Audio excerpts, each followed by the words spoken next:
Star पुरस्कार सोहळ्यात ठरलं तर मग ही मालिका गेली 2 वर्ष बाजी मारत होती. नेहमीच TRP मध्ये नंबर 1 असणारी ही मालिका महाराष्ट्राची महामालिका म्हणून ओळखली जाते. गेली 2 वर्षापासून ठरलं तर मग ही मालिका स्टार प्रवाह पुरस्कार सोहळ्यात महामालिका ठरत होती. पण स्टार पुरस्कार सोहळा 2026 मध्ये लग्नानंतर होईलच प्रेम ही मालिका महाराष्ट्राची महामालिका ठरली आहे. खरं तर ठरलं तर मग ही मालिका गेल्या 3 वर्षापासून TRP मध्ये नंबर 1 वर असते. अशा लोकप्रिय मालिकेला संपूर्ण पुरस्कार सोहळ्यात फक्त एकच पुरस्कार मिळाल्यामुळे या मालिकेचे चाहते प्रचंड नाराज झाले आहेत. स्टार प्रवाह वाहिनीने हा सोहळा तुम्हाला कसा वाटला असा प्रश्न विचारत एक पोस्ट शेअर केली होती.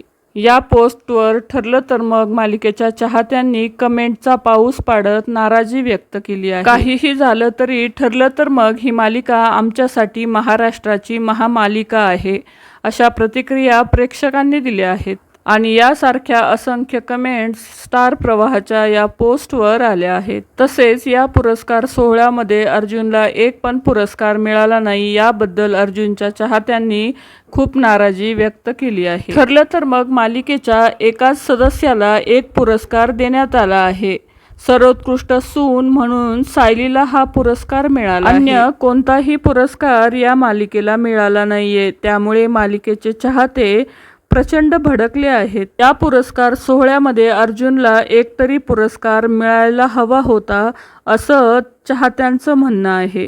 ठरलं तर मग ही तुमची टॉपर मालिका असून सुद्धा त्या मालिकेला एकही पुरस्कार मिळाला नाहीये. स्टार प्रवाह याच मालिकेमुळे नंबर 1 वाहिनी आहे आणि त्याच मालिकेला तुम्ही एकही पुरस्कार दिला नाहीये अशा असंख्य कमेंट्स ठरलं तर मग मालिकेच्या चाहत्यांनी दिल्या आहेत.